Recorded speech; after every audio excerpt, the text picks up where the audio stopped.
And I hope that you will be able to hear. I think some of you have translation, but some of you don't have the headphones. So I will try and speak slowly and clearly. And if I go too fast, just do this, okay? And I'll slow down. But the honor to be in a room with so many people, so passionate about education and our children, shows me that the potential for how education could be in Spain is in this room. And what I want to do with you in the time I have is share some of my personal thoughts and my passion about why education has to change, how it has to change, and why we have to stop waiting for politicians to tell us what to do. And that's where I want to start this morning. I don't know how many of you saw last week the major new report by the OECD. Let me see if this is working. There we go. Last week, did you see the new publication from the OECD, which talks about adult skills? Now, in the UK, they picked up one headline from this report. And my guess is in Spain, the same headline was picked up by the media and politicians. And the headline was about the levels of literacy and numeracy. And like the UK, I know that Spain was at the bottom of the ranking.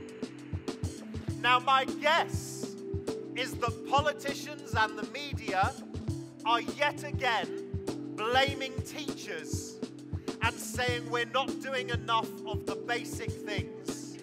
And that's why we need to return to a traditional system of education.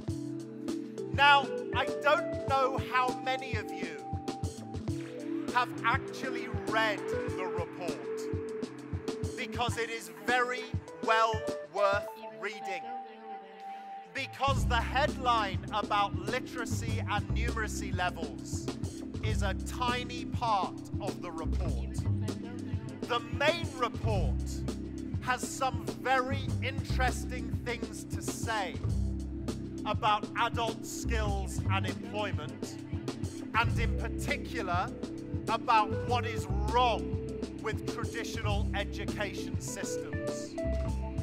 So to start this morning, I have picked 4 main headlines from last week's OECD report that I think need to be part of the debate now, more than the literacy and numeracy rankings. And by the way, the tests for the literacy and numeracy results are very, very inaccurate. Let me explain what I mean based on the context in England. So in England, we were told last week that young people tested now are worse than older people tested 20 years ago. There is one thing they didn't talk about in that report: immigration. In England, the influx, the people coming into England who don't have English as a first language, is huge. And so when you test that generation on their ability to speak and write English, our results are always going to be lower. Also, if you look at the results of that report, the most developed economies in the world are all at the bottom of the ranking, because countries like Finland and the Netherlands and Sweden have very flat economic structures. There is very little difference between the rich and the poor. In countries like Spain, the UK, and the US, there is a huge gap between the richest people and the poorest people. So it is impossible to say that Spain is bad at literacy and numeracy, because the context, the environment of each of our countries is so different. So here is what I do want to share with you from the report last week. 4 important headlines that I think we must be debating about if we're serious about the future of education for our children. Number 1, the countries where adult skills are poorest in terms of the ability for young people to find work and who have the skills to work in modern environments. In the poorest countries, there is too much reliance on traditional examinations and qualifications. And this is a headline our politicians didn't want us to hear, because the evidence shows that in the countries who obsess with traditional exams and qualifications, skills levels are too low. Because what we do is we focus on training children to take exams, and as a result, we don't value the skills they need to operate in the 21st and 22nd century. This is a big debating point, and I'll come back to this in my talk. The second one is that when you talk to modern industry, successful organizations in the 21st century, what you see is no longer a need for what is called routine cognitive skills. They are skills of the industrial age. Routine cognitive skills are the ability to take in information, learn it, and repeat it. To learn an action and just repeat that action over and over and over again. And what the research in the OECD report actually says is industry is no longer looking for that kind of skill. Our education system, of course, is still built on making sure that that is the main skill we teach our children. Instead, though, what the report says is that most 21st century companies today, at the very top of their list, require excellent interpersonal skills. So as we're sat here at a fair about technology, in a zone about education technology, we need to remember something very important. Technology in itself, technology on its own, is not the answer to educating our children to survive and thrive in the 21st and 22nd centuries. We must be very careful. Technology is an extraordinary, exciting, and dynamic tool, but by itself it is not the answer. The answer, more than ever, lies in interpersonal skills, which means that at its heart, education must be a series of human interactions and human development. I had the incredible opportunity before the summer to meet with Eric Schmidt, who some of you may know is the executive chairman of Google. Eric Schmidt is the man that took Google and turned it into what it is today. And we were talking about education. And I asked him, I said, Eric, will technology ever replace teachers? And what he said was very interesting to me. He said, Richard, I am at the forefront of technological development, and I am telling you that technology can never replace the human element of education. And he said, as executive chairman of Google, what I look for when we employ people are human beings, not machines, because human beings transform the world. So we need to remember this too when we enter debate and discussion. And for those of us engaged in developing new technologies, which have a vast potential in terms of education, we must remember that people are at the heart of the way the world works. Humanity will always be at the heart of the way the world works, and technology can be and must be a tool to support that human potential. The third thing that the report says, and think about this in terms of Spanish education policy. The report says in its first paragraph, so this is important, right? The literacy and numeracy doesn't come in until halfway through the report. In the first paragraph, it says, OECD research has discovered that more than anything, adults need to be able to learn, adapt, and change. Learn, adapt, and change.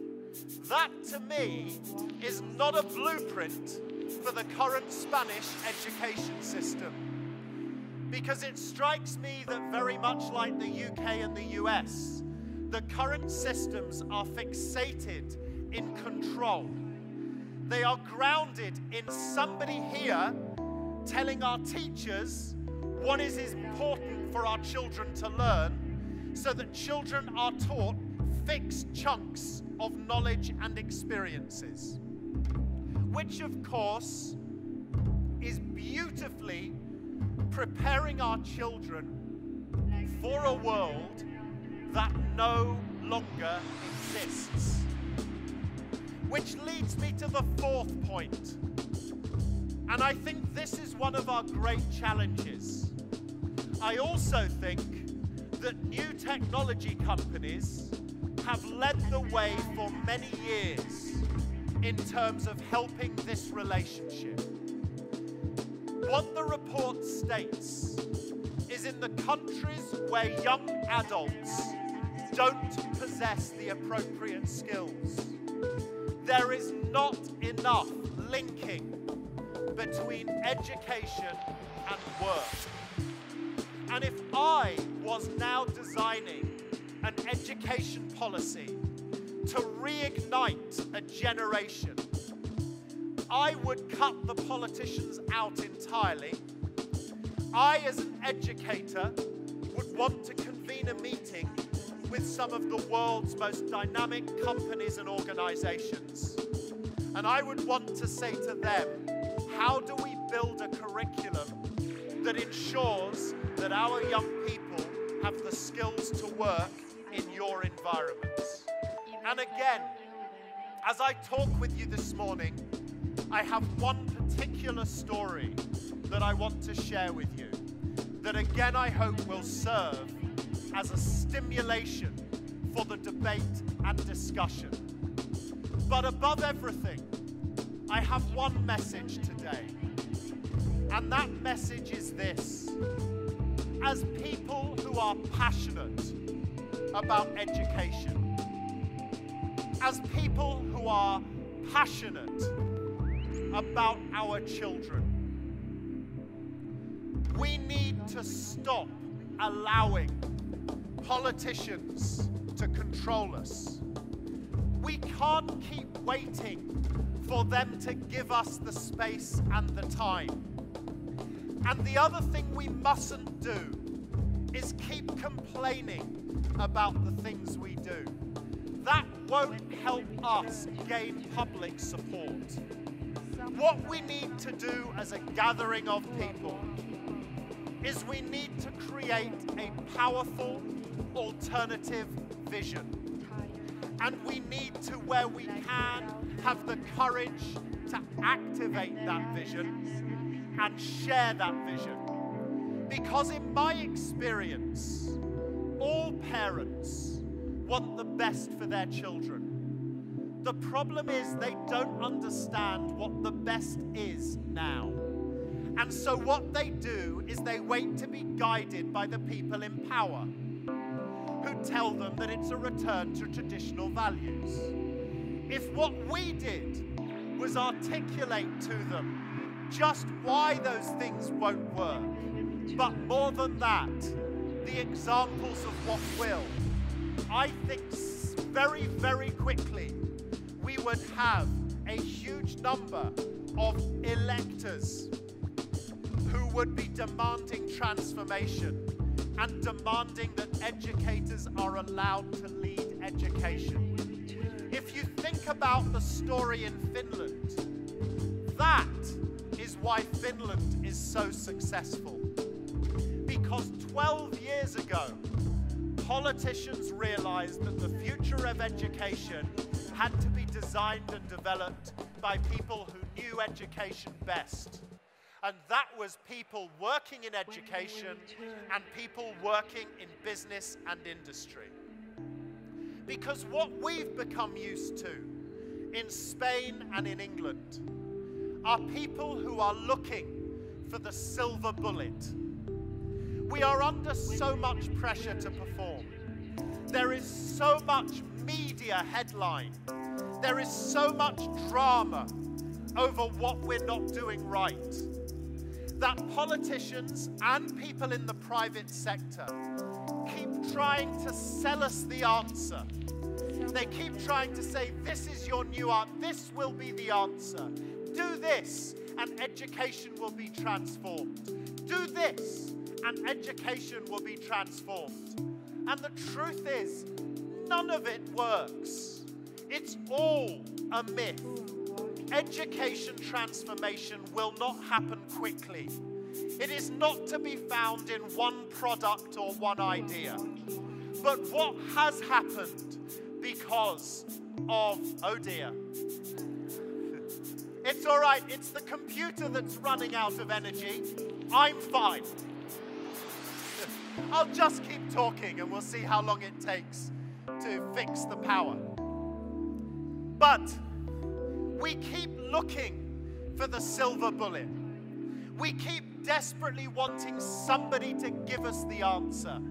And again, I feel very strongly, hold on, I need to get rid of the picture. I feel very strongly that what we mustn't do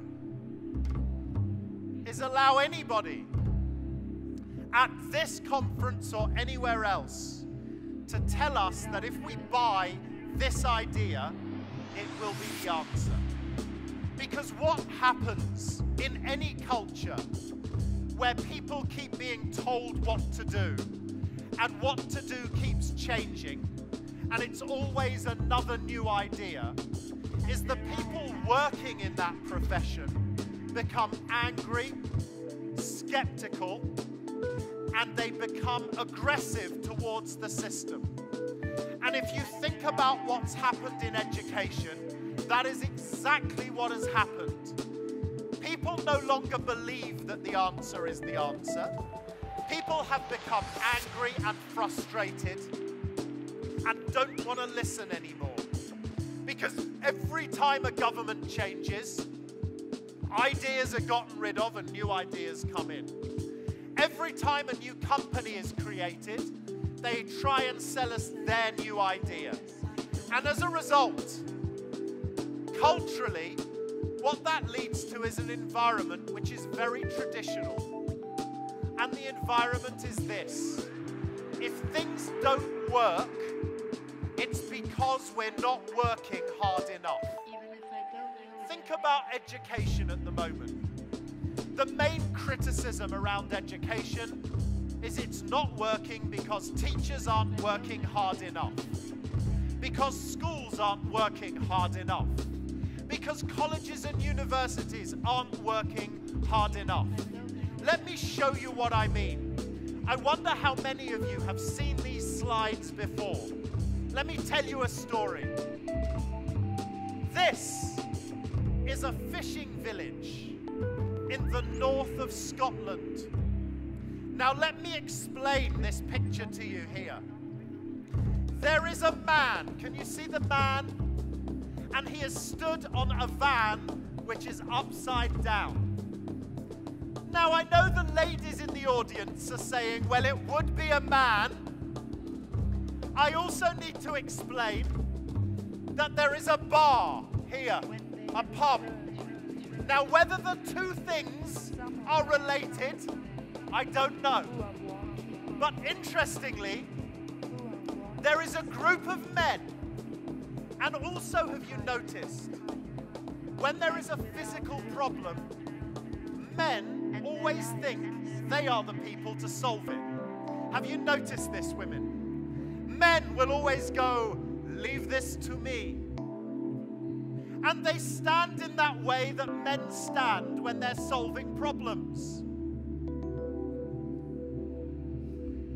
And what they've decided to do is to use the crane to lift the van out of the water.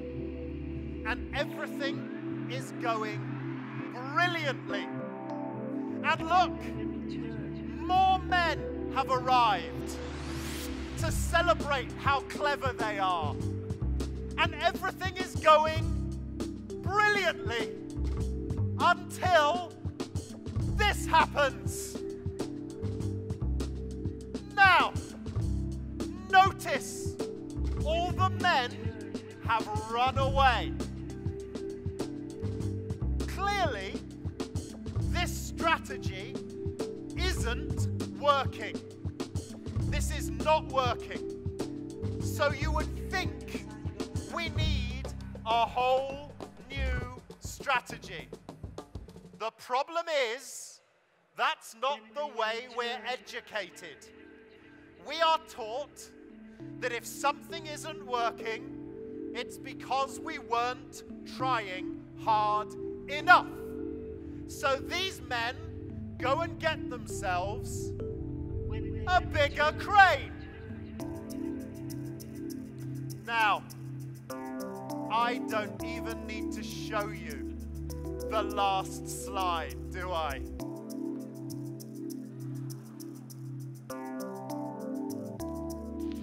And here is the world we are stuck in education.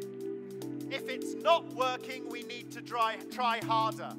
But worse than that, that's what we teach our children. What we teach our children is if they don't understand something, it's because they're not trying hard enough.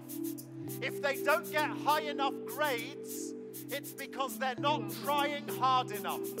And it's why when we become adults, we can't think differently when we face a problem. We just believe we need to do the same thing, but harder. And that's what's led to much of the problem we now face in the world we're in.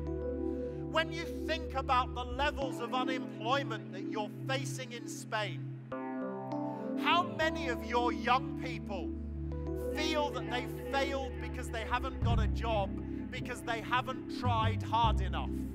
How many people in the government are telling the young unemployed in Spain that the reason they can't get jobs is either because they're not trying hard enough or because the education system failed them? And the truth is, in the most difficult times, we need to resist the temptation to keep trying harder. And what we need to use these difficult times for is returning to some very basic principles.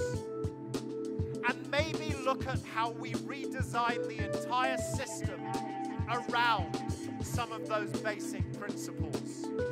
So if we're to use new technology in education, if we're to find new systems and new approaches, we have to return to the things that matter most about what are we seeking to achieve. Is education really just about preparing children to take examinations? Or does education have a more powerful moral purpose? Is the moral purpose of education to help prepare our children for the challenges of their futures? Not what we think their future is, but for their futures. Here's a controversial point. How many parents decide how their children should be educated because they want them to live the parent's dream, not what's right for the child? How many times do you see students who have been told that they must do and must become, when you as an educator see clearly in that child that they have no interest or skill in that area? That if those children were shown the right things, the things that stimulated and excited them, they would thrive in an education environment.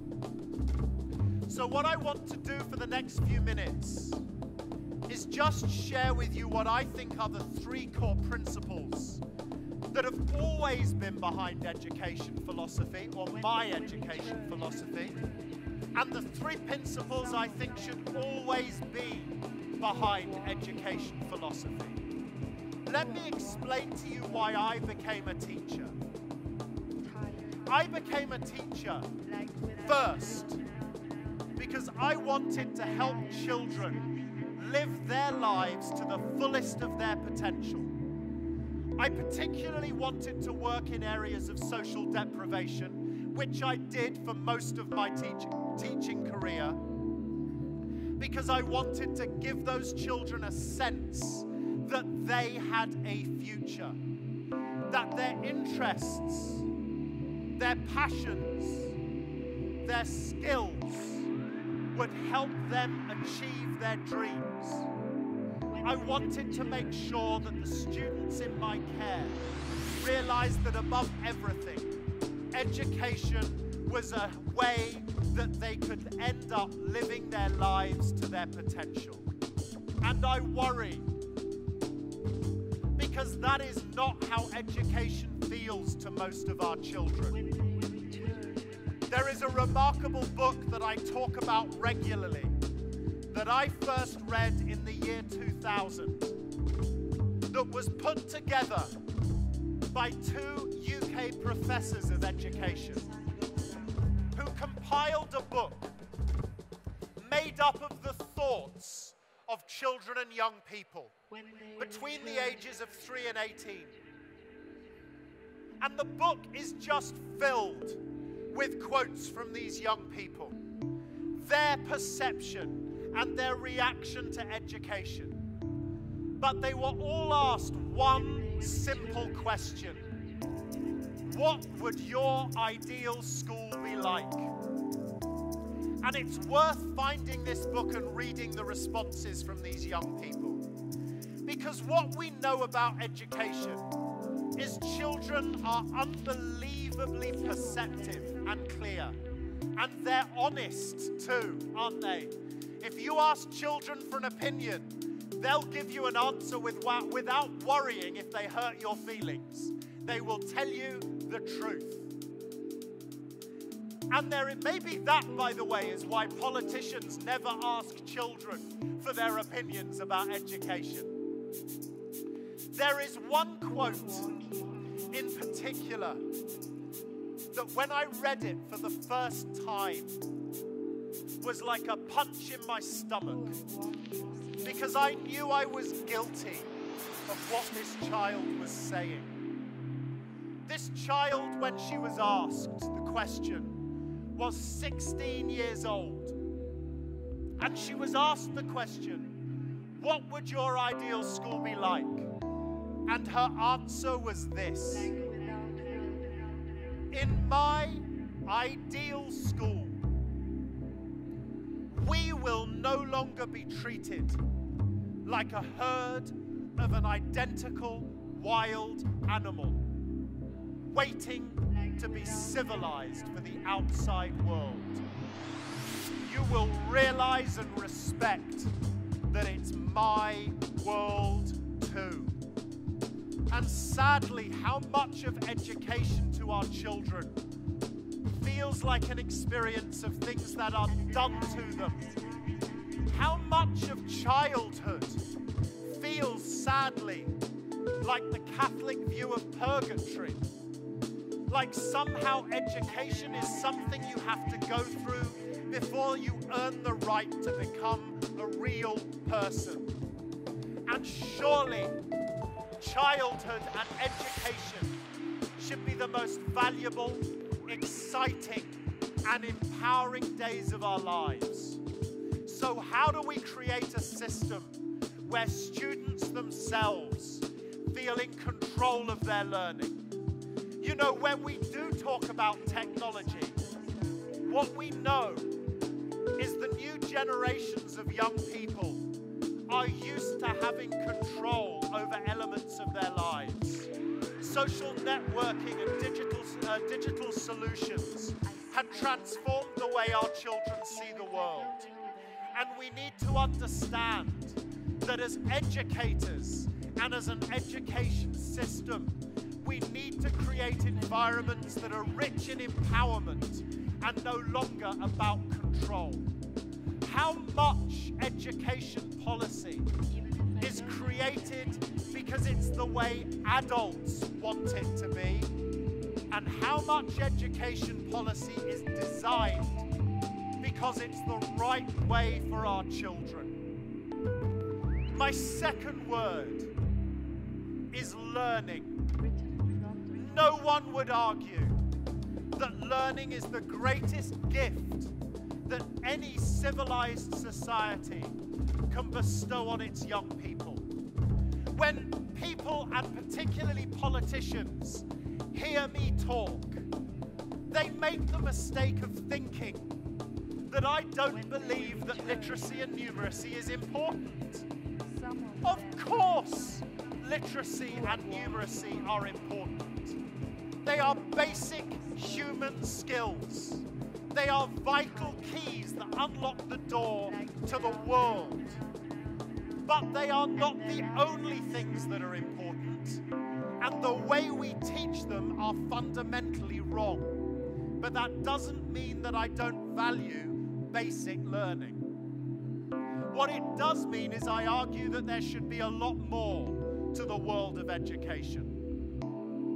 And most importantly, what I believe is that education is not there simply to prepare our children to take exams. And that's how it feels to our kids. And that's why so many of our children drop out of education. There's a wonderful story about the great old American educator, John Holt, who when he retired had made a list of all the things in his life that he'd wanted to do, but never had the time. And his wife knew that at the top of his list was a regret that he'd never learned to play a musical instrument. And the musical instrument in particular he'd wanted to learn to play was the cello. So his wife, as a surprise, when he retired, brought him some cello lessons. And he started having his lessons and he loved it. And after a few months, his cello teacher said, "Let's sit down and have a conversation about how we think it's going." And John said that would be great.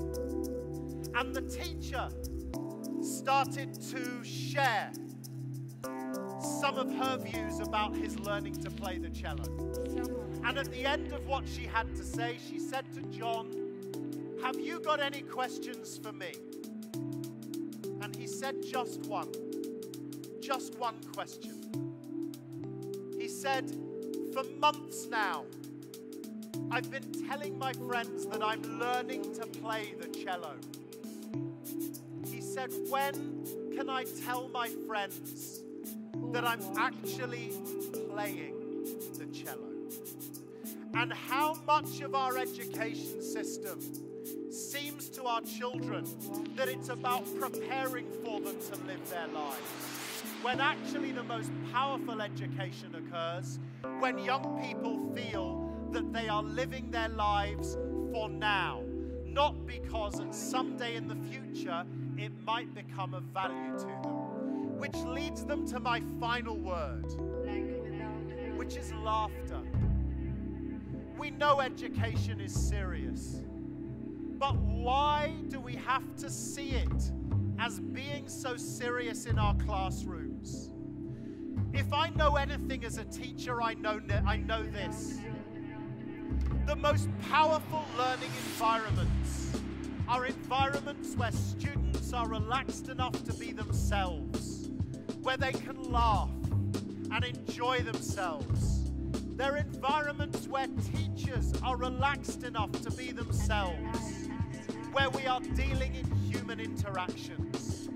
But because of the pressures on educators today, so many of our classrooms are boring, stressful, tough places to be. And any of us who have spent our lives in and around young people know that nobody, young or old, learns best when they are under pressure or threatened. Think about new technology companies like Microsoft. I've spent a lot of time at Microsoft over the last 10 or 15 years, and one of my favorite times was when I got to visit their headquarters in England, their English headquarters. At the center of their headquarters in the UK is a boating lake. And around the boating lakes, there are rowing boats. And there are ice cream machines around the lake. And I asked my guide, I said, "What on earth is that for?" And they said, "Richard, Microsoft is quite possibly the highest pressure company in the world to work for. We demand more of our people than almost any other organization on earth. Most of our people are dealing with the most complicated mathematical equations. They are dealing with billions of dollars. They are dealing with the most incredible pressure. But what we know is to solve those problems, our people need to be relaxed. So one of the things we say to our staff is if you're having a bad day, if you're beginning to feel stressed or under pressure, go out to the lake, grab a rowing boat, have an ice cream, row out into the middle of the lake, look up to the sky, breathe and think." Now, Microsoft are not some liberal organization. They're not some artsy company who don't care. Microsoft are one of the most successful organizations on earth. And they know that to achieve the most from their people have to be relaxed. They have to be able to enjoy their lives, and they have to be able to think clearly. So any classroom where we put teachers and children under pressure will always be a classroom with a high percentage of failure. And if what happens is, as governments in Spain, in the UK, in the United States, we keep putting that pressure onto our teachers and our systems will continue to go downwards. Whilst the countries who are the most dynamic are the ones now who are allowing space for human development. Look at China. My goodness me.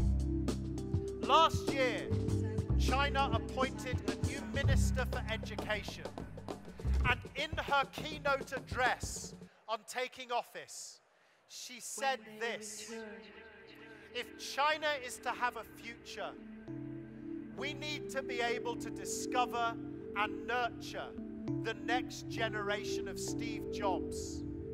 Our current system, obsessed with exams and academic performance, will never allow us to do that. We have to create an environment where our students have time to think for themselves and pursue the things that interest them. Now, I would ask the Spanish government, where are they getting their evidence from the policies they're pursuing? Because it strikes me that nowhere in the world, looking to the future of education and employability for its young people, are doing what we're doing in England and what you're doing in Spain and what is happening in America. Nowhere else in the world, the most dynamic systems are moving forwards. And as I come through what I want to say, I want to pick up on the story I told you about right at the start. I live a very privileged life, and I get to meet amazing people. And a few months ago, I wrote about this actually in my column in Escuela. A few months ago, I was working in Saudi Arabia, and the other keynote speaker was a man who has genuinely changed the world. You know, we all get in our lives the opportunity to meet incredible people, but very rarely, I would suggest, do any of us truly get time with a person who has genuinely changed the world. But the other keynote speaker was a guy who has changed the world. And I only got 10 minutes to talk to him at the conference because it was so busy. But I cannot tell you how excited I was when I found myself on my British Airways flight back from Riyadh to London, sat next to this man. I was so excited. He wasn't. He wanted to go to sleep. I was so excited because the man was Steve Wozniak. And as you know, Steve Wozniak is the co-founder of Apple. Where Steve Jobs was the public face of Apple, Steve Wozniak was the man who designed the first Apple computers. So he can honestly be spoken of, I believe, as a man who has changed the world. Don't you agree? So we're sat talking for 7 hours. Amazing for me. And we talked about education, which it turns out he knows a lot about. And this is why. What the world doesn't know about Steve is he said, you know, when I was a child, he said, I was socially dysfunctional. I was one of those children who didn't know how to play with other children. I was one of those children who didn't know how to make friends with other children. I'm sure we've all known children like that in our lives. The children who at playtime sit in the corner of the playground, who in the classroom sit in the back corner of the classroom. He said, I was that child. He said, but when I would sit there, he said it was the first time really in my life. He said, I didn't think it would ever happen. But he said it was the first time ever in my life that I thought to myself, you know, when I grow up, I want to make the world better for people like me. And he said, when I was a child, there were two ways that I knew as a child I thought that I could change the world. He said one was to become an engineer because my father was an engineer. And he said what was clear to me was that engineers have quite possibly had the most important impact on the world of any group of people, good and bad. But if you think about it, engineers have been pretty much behind the changes we've lived through history. He said the other was to become a teacher. He said, and the reason I knew that was because the only time as a child I felt like a good human being was when I was with one particular teacher who, when I was with him, made me feel special. So he said, as a child, I thought either I'll be an engineer or I'll be a teacher. He said, it won't surprise you to know that I chose engineering because there was more money in engineering. When they return. And I suppose he was right. Because, of course, the guy is now worth billions of dollars in stock options. But, and here's the interesting thing, he said, when I left Apple full-time, he said I was in a very privileged position. He said, because I knew I never had to work another day in my life. I had more money than I could ever want, so I didn't need to have a job. He said, so I decided to fulfill my second childhood ambition. And this is extraordinary, because for the next 7 years, without the media or the public ever knowing, for the next 7 years, he worked as a technology teacher in a local state school, teaching 7th grade technology. Imagine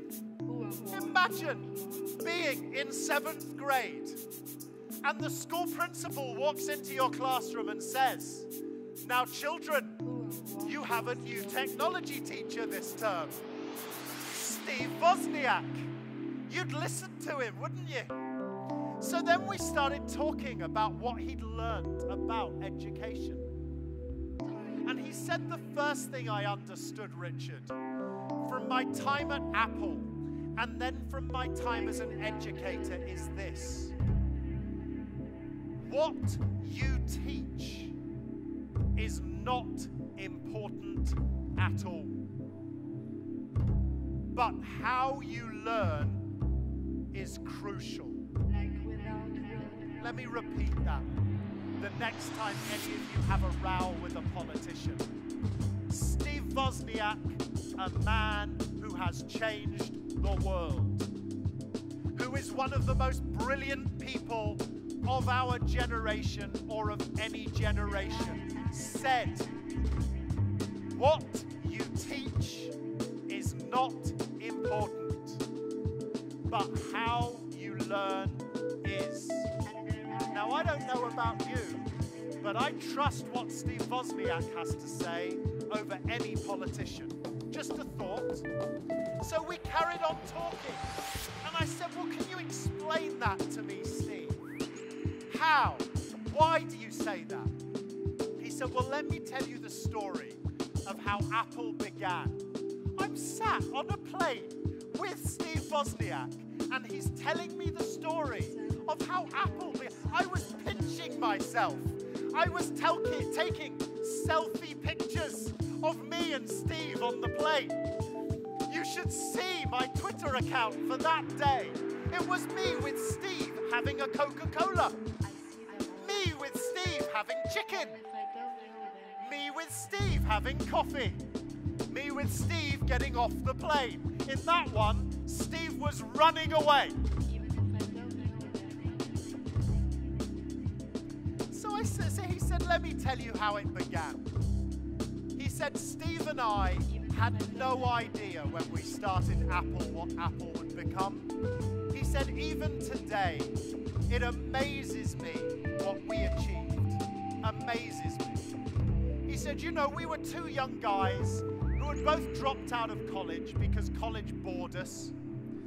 And I was just particularly excited about sitting in my garage, playing with transistors and little bits of electronics. And he said all I wanted to do was see what I could do with those electronics and to see if it could help people who were socially inadequate like me. He said when Steve and I met, we started to realize that we could create some goofy stuff that people would like.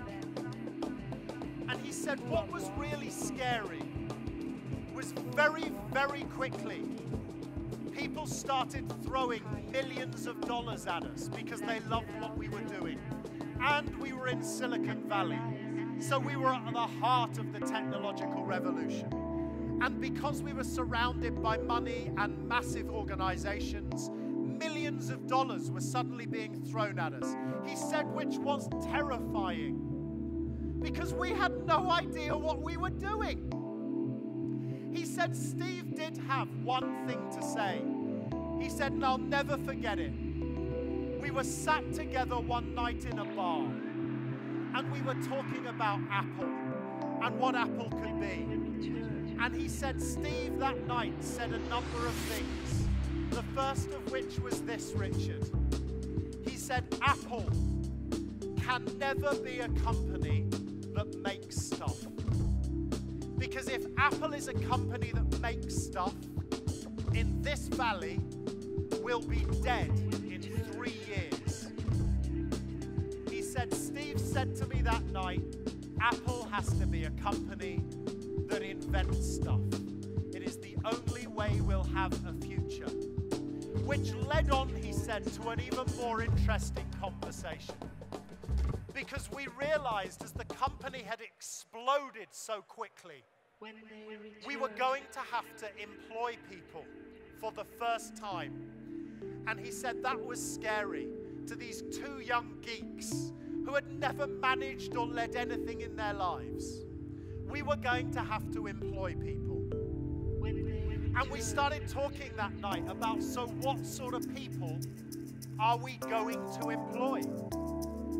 And again, the conversation got round very quickly to the fact that they didn't need to worry about technical skills and clever people, because Silicon Valley was filled with the most brilliant people in the world. You know, at that time, as with today, Silicon Valley was the magnet for the brightest, most brilliant young people on the planet. The highest caliber graduates from all over the world's top universities were heading to Silicon Valley. The world's greatest experts in computer technology, physics, pure mathematics, chemical engineering, they were all heading for Silicon Valley. So they knew employing clever people was not going to be a problem. They were everywhere. Besides the fact, of course, the most technologically advanced university in the world was right there in Silicon Valley at Stanford. So employing clever people would be easy. So this is where the challenge came from. They sat there that night sipping beer, saying, so what are we looking for? And they said, we came up with a mantra that night, Richard, which must have worked because Apple still use it today as a core condition for employing new people. And he said the mantra is this: at Apple, we will never employ anyone who needs managing. Let me repeat that one. At Apple, we will never employ anyone who needs managing. So here's a challenge.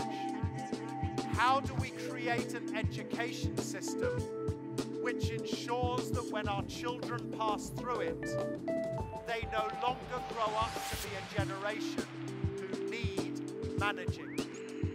While I have a sip of water, just for 15 or 20 seconds, can you turn to the person next to you and just quickly talk about the kind of skills our children will need if they don't need managing? Does that make sense to everyone? Just for 20 seconds while I have a sip of water. Ask that question of the person next to you. Thank you. I see them all, even if I don't know their names. Even if I don't know their names. Even if I don't know their names.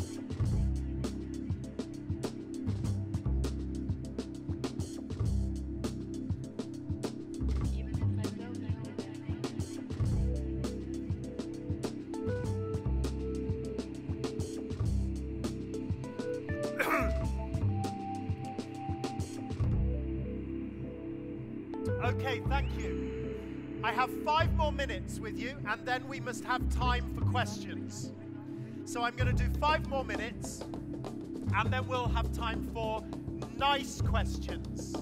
No difficult questions, because I refuse to have those translated. I just want nice questions, right? We'll do that in 5 minutes. So if you have a question, have a think about that while I'm finishing off. But here is something else I shared, actually, for the first time in Madrid on my last visit. It's a different report. It's a different league table to the OECD report, but one I think that is much more challenging to us and much more relevant as we think about creating an education system that can help countries like Spain reduce the unbelievable level of youth unemployment.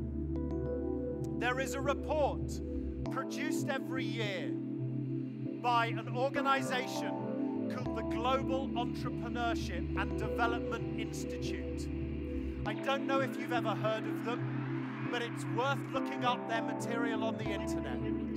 Every year, they produce a report into which countries in the world are the most entrepreneurial in terms of their economic development, right? And I have here a list of some of the countries that participated in the 2013 report. Every year this report is produced. So here are some of the participating countries. Now I've muddled them up. They are not in the order of the most entrepreneurial to the least entrepreneurial. What I want you to do for 5 or 10 seconds is turn to your new friend next to you and work out from that list who you think in the 2013 report were in the top 3 most entrepreneurial nations and which 3 you think were in the bottom 3. Are you ready? Go.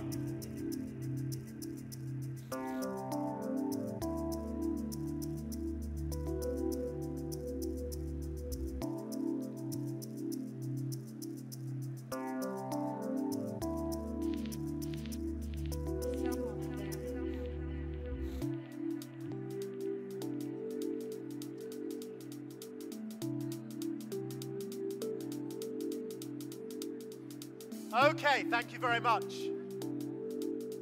Now, I won't ask you to shout out because it's too noisy in here, all right? But let's just see, let's take an idea. How many of you, any of you that are optimistic, how many of you think that Spain is in the top 3? One person. Nice. We always need somebody. 2, 3. Oh, yes, yes, yes. Yeah, good. I love optimists, don't you? You see, I think the same thing about United Kingdom.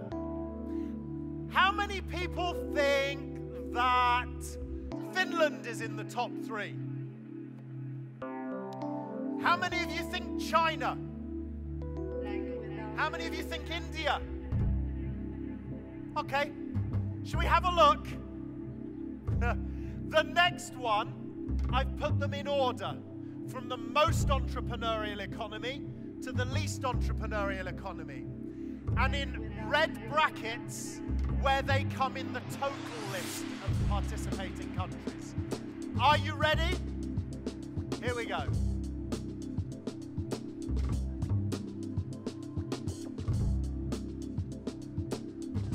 Now the good news is, Spain's in the top bit. Well done, Spain. Give yourselves a round of applause. If you look, though, at the list, isn't that interesting? Isn't that interesting? Look where the BRIC countries are. That's because the BRIC countries at the moment are not depending on entrepreneurship, creativity, and innovation. They are depending on other people's creativity, innovation, and entrepreneurship. Their job right now is to manufacture. The majority of their income comes from manufacture and industry. They are relying on us to provide the designs and the ideas. Just think about that for a minute. I'll explain it before I finish. But look where they are. And these are the countries here who are at the top of the OECD education rankings. So here's a point. Are we really trying to educate our children to drop down the future economic scale? Look at the countries at the top. Forget USA. The USA are cheating. All right, they always do. But if you think about it, when you own companies like Apple, Facebook, Microsoft, you're always going to have an advantage, right? Interestingly, look at Sweden, one of the most humanist education systems on earth. And here's another interesting point about Sweden. Per head, Sweden uses the internet more than any other country in the world. Now, part of the OECD report last week showed that actually per head, in the average Spanish home, internet usage is near the bottom of ranking nations. So integrating technology more into the education system, and in particular the home life of young people, is vital. It's not a gimmick. It helps entrepreneurial thinking. But what I would argue is this. We have moved beyond our industrial age. The problems we face in Western economies, particularly in Spain, in the UK, in the United States right now, is we have continued to educate our children to live in an industrial age. And sadly, we still believe that if we rebrand and work harder to educate our children to live in an industrial age, that will solve the problem. Yet the most entrepreneurial nations on earth understand the global economic development curve. And that's what I'm going to share with you before we go to questions. Let me explain to you why that table is the way it is. Very simple economics. Every nation on earth, its economy begins here in what's called a factor-driven stage. In other words, when a country starts to mobilize to create an economy, that economy is entirely dependent on its geography, its natural resources, its climate, its location. That's where an economy begins. As an economy matures and becomes more successful, it industrializes those natural factors, and it specializes in manufacturing and industrial processes based on efficiency that leads to productivity. In other words, once we know what we do, we work on making more and more and more as efficiently as we can to generate as big an income as we can get our hands on. Now, interestingly, the education system we live with today was designed when we, as Western economies, were here. So we had to design an education system which made sure, as we came through it, we realized that value and success lay in efficiency and productivity leading to profit. However, what sophisticated and emerging nations understand is that to create sustainable economies and sustainable economic growth, you have to move beyond industry, and you have to move into what Steve Jobs recognized all those years ago: innovation and creativity. Because the truth is, the more affluent, the richer a society becomes, the more it demands new things. So the more developed an economy becomes, the more that economy depends on generating new stuff. Now, of course, in order to think that way, we don't want young people who think about efficiency and productivity. We want people who are constantly looking to innovate, to challenge, to change, and to create. And if Spain is to have a future, that future will never be a return to industrialization. If we think it is, we're dead.